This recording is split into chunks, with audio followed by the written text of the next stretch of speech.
आज हम एक हाई प्रायोरिटी टॉपिक डिस्कस करेंगे, भारत और अमेरिका के बीच ट्रेड टॉक्स और भारत द्वारा अपनाए गए एग्रीकल्चरल प्रोटेक्शन मेजर्स। ये मुद्दा न्यूज में इसलिए है क्योंकि भारत और यूएस ने इंटरिम ट्रेड एग्रीमेंट के लिए एक फ्रेमवर्क अनाउंस किया है। यूएस ने भारतीय वस्तुओं पर रेसिप्रोकल टैरिफ घटाकर लगभग 18% कर दिया है। यह एग्रीमेंट आगे चलकर फुल बायलैटरल ट्रेड एग्रीमेंट यानी बीटीए का बेस बनेगा।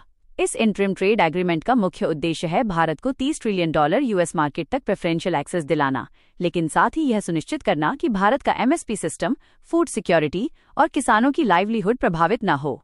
अब एग्रीकल्चरल ट्रेड बैलेंस का एक फैक्ट याद रखें। 2024 में भारत का यूएस को एग्री एक्सपोर्ट लगभग $3.4 बिलियन रहा, जबकि भारत का यूएस से एग्री इंपोर्ट लगभग $2.1 बिलियन रहा। यानी भारत को लगभग $1.3 बिलियन का सरप्लस मिला। अब भारत ने किसानों की सुरक्षा के लिए कुछ मेजर स्टेप्स लिए हैं।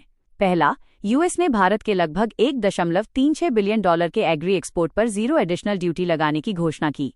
ये भारत के लिए एक बड़ा फायदा है। दूसरा, भारत ने एक नेगेटिव लिस्ट में कई सेंसिटिव आइटम्स को रखा है जिन पर यूएस को कोई टैरिफ रिलीफ नहीं मिलेगा। इसमें मीट, पोल्ट्री, डेयरी और स्टेपल ग्रेन्स जैसे वीट, राइस, मक्का, मिलेट्स शामिल हैं। इसके अलावा कुछ फ्रूट्स और वेजिटेबल्स जैसे बनाना, स्ट्रॉबेरी, चेरी, सिट्रस और ग्रीन पीस भी शामिल हैं।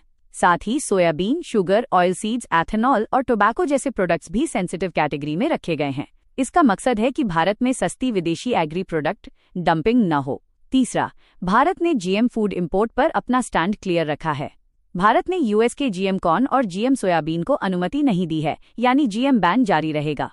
अब इस एग्रीमेंट का बड़ा पॉजिटिव पॉइंट ये है कि यूएस ने कई भारतीय प्रोडक्ट्स पर ड्यूटी 50% से घटाकर 0 कर दी है। इसमें स्पाइसेस, टी, कॉफी, काजू, नारियल ऑयल और फ्रूट्स जैसे मैंगो, पपाया, गुआवा आदि शामिल हैं। इससे भारत में वैल्यू एडिशन बढ़ेगा और एक्सपोर्ट मजबूत होगा। एक और इम्पॉर्टेंट पॉइंट है कि भारत ने एनिमल फीड के लिए सीमित ओपनिंग की है। यूएस को रेड सोरघम और डीडीजीएस जैसे फीड इनपुट्स की अनुमति दी गई है। हालांकि डीडीजीएस का कनेक्शन जीएम से हो सकता है, लेकिन भारत ने इसे केवल प्रोसेस्ड फॉर्म में अनुमति दी है और जीएम ग्रेन बैन बरकरार रखा है।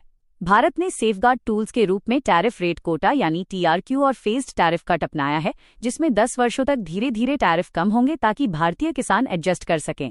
Conclusion, India US interim trade agreement market access बढ़ाता है, लेकिन नेगेटिव लिस्ट, जीएम प्रतिबंध, टीआरक्यू और फेज टैरिफ कट्स के जरिए एमएसपी क्रॉप्स और भारतीय किसानों की सुरक्षा भी सुनिश्चित करता है।